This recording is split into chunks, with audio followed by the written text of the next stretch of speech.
a little speech. We all stand on the shoulders of giants. Our world has been built on the genius of a few people and created by the collective efforts of the rest of us. Life and interest in science has not been as transformed and energised for quite a number of years before Elon Musk arrived.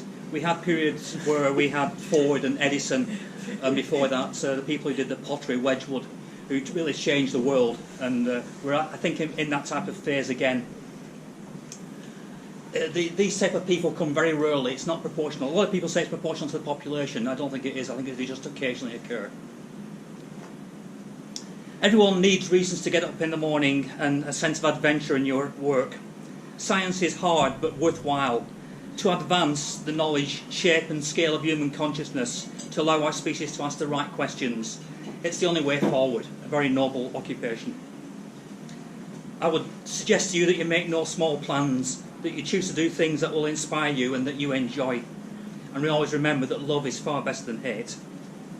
You can also expect hostility, trouble. You can have to often use worn-out tools, sometimes experience discomforts like too much pasta. And yet you've got to stay focused. Expect popular ideas to be wrong. I'm sort of on this theme at the moment. When I was a little boy, we were told that the UK was full of people and going to run out of space. When I was about this high, and I had little short trousers on, and we had a film, and this film showed what animals did when they ran to space, and they all ran in off a cliff and fell into a lake. And I thought, well, that's what happens. The teachers have told us. And there was just one girl in the class who said, this isn't right. And I thought, oh, she's an idiot. Anyway, so I wrote with the essay saying that, you know, the animals just realised that they couldn't all exist, so that some of them killed themselves. These were lemmings. And it turns out that they're from Scandinavia. And Walt Disney got a plane, took a load of lemmings to Canada, found a big cliff and pushed them in. And now people, Inuits, collecting them after they got wet through, putting them back on the top of the hill and pushing them back in again to look like they were even more. So it was a complete hoax, and yet we were told that it was indicative of why we needed to, in that case, close all the slum buildings around and put people in big high-rise buildings. So basically, some developer had been developing high-rise buildings. People didn't like them, so they were trying to frighten us in, and now they were doing that to little children. This is kind of an interesting story. When I was your age, HIV was the big thing. We were told there was never going to be a cure. It was a retrovirus, could not be cured. And lots of people died. There used to be a big quilt going around America. I went to see it one time, just an enormous thing, covering a great exhibition centre of all the people who died from it. And I'm seeing exactly the same sort of mania with global warming. I think you know, a lot of you seem to be very terrified of it. I think you really need to be a bit more rational. But anyway, it's been a pleasure to see the standards of your contribution here. You are all winners. But a senior group of attendees, not including me, looked at what you've been doing. They had a long democratic discussion, took 35 minutes, and they selected 6 of you to receive a small token of our appreciation for your work. These plaques tie the present school back to the first school of 40 years ago. They were made by me. They reflect the limits of my skill and technology. They're not meant for very close viewing. They're meant to go on walls. I will forward your names to answer them, but if they don't arrive, then please pester me, because I get very busy in various other jobs. So that's the way it is. The first plaque is to poster interplay between point sources and diffuse neutrino fluxes by Chiara Bellinger, is it? Chiara. Thank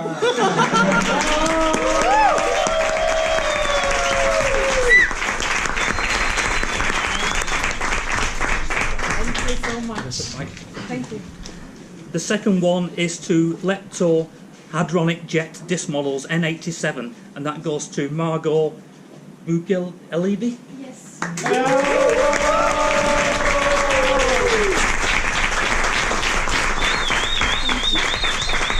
The number 3 goes to a search for high energy neutrinos from TDE-like fluxes with ISCRA by Kunal Diosoka.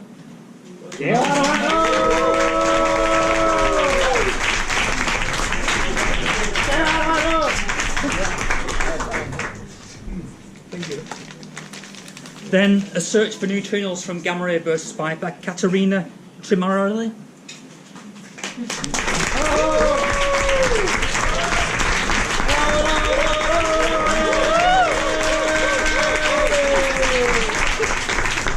Then Lorentz invariance violations effects in the extensive air shower by Bob Owen. She's the Lorentz invariation.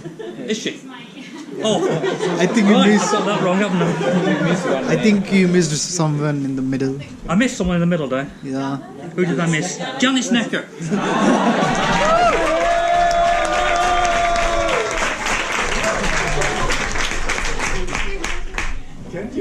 Arthur, can you read the poem from the...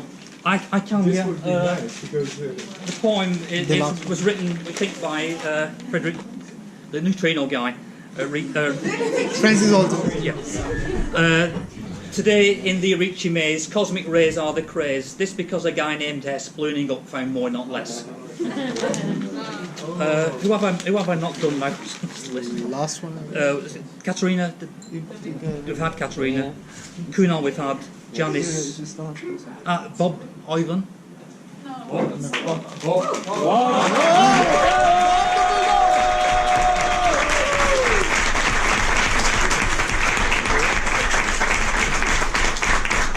Okay, finish. End of it. Thank you.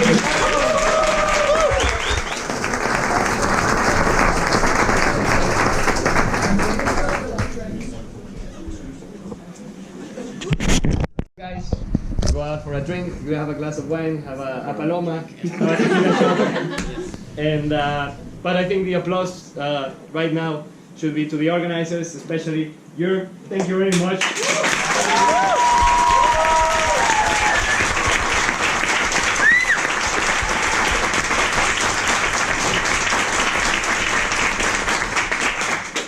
Thank you for the kind words, but I wanted to add to the poster prizes and to the best student presentations. We had a very tough decision. Arthur told you we were sitting there up on this terrace for half an hour, Yeah, 3/4 minutes, of an hour, and we were debating forth and back because we heard so many beautiful talks and so many beautiful posters. So this is sort of the tip of the iceberg who got the prizes. So congratulations.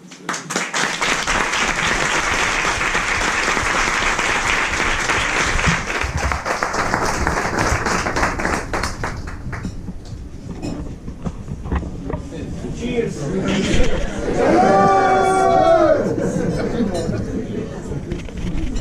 I need my glass.